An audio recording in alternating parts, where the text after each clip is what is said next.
गरियाबंद जिले के कोकड़ीपाड़ा में 75 वर्षीय दिवाकर चुरपाल गांव के बच्चों को निःशुल्क शिक्षा दान कर रहे हैं। अपने घर के बरामदे में गांव के 25 बच्चों को पढ़ाते हैं। चुरपाल वर्तमान में शिक्षा प्रणाली व व्यवस्था में कमी को बच्चों को भविष्य गढ़ने के लिए नाकामी मानते हैं। हालात बदलने में नाकाम बताने वाले चुरपाल अपने छोटे से प्रयास से गाँव के बच्चों को भविष्य गढ़ने की कोशिश कर रहे हैं। गाँव में सरपंच और ब्लॉक में जनपद उपाध्यक्ष रह चुके चुरपाल की अब तक की शिक्षा के प्रति पहल की सराहना सभी कर रहे हैं। आपको बता दें कि दिवाकर चुरपाल 1965 में गाड़ी पास हैं।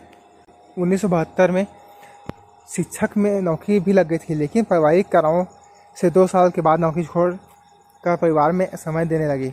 1978 में सरपंच मनोनीत हुए थे। 1982 तक सरपंच पद पर रहे। इन्हें गाँव का प्रथम सरपंच के रूप में भी जानते हैं।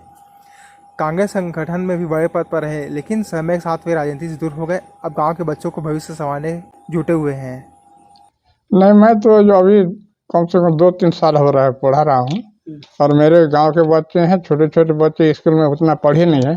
कम से कम 1-1 घंटा शाम को और 1 घंटा सुबह पढ़ाने से बच्चे लोग होशियार होंगे और हमारे गांव का या हमारे स्कूल का थोड़ा नाम रोशन करेंगे, क्योंकि वही विचार से पढ़ा रहा हूँ। मेरे को बहुत बढ़िया लगता है बच्चों के साथ पढ़ाना।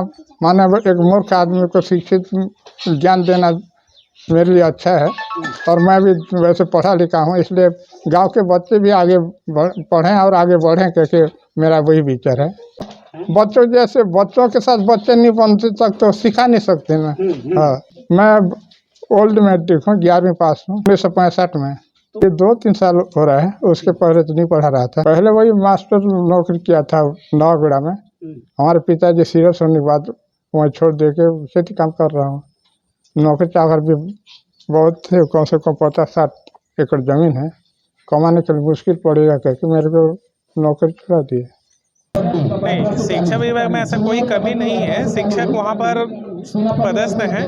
और रही बात स्थानीय समुदाय से, अगर हमको स्कूल के लिए सहयोग मिल रहा है तो यह वो व्यक्ति धन्यवाद के पात्र है। और मुझे स्कूल के माध्यम से इसकी सूचना भी नहीं दी गई है, लेकिन विद्यांजलि कार्यक्रम के तहत स्थानीय समुदाय के जो पढ़े लिखे लोग हैं हमारे स्कूल में आकर के सहयोग करने का प्रावधान है। उसके लिए कोई पारिश्रमिक निर्धारित नहीं है, वो निःशुल्क पढ़ा रहे हैं और शासन द्वारा भी ऐसा कोई प्रावधान नहीं है। अवश्य उनके सम्मान के लिए हम अपने स्तर से कार्य करेंगे और उनको सम्मानित करेंगे।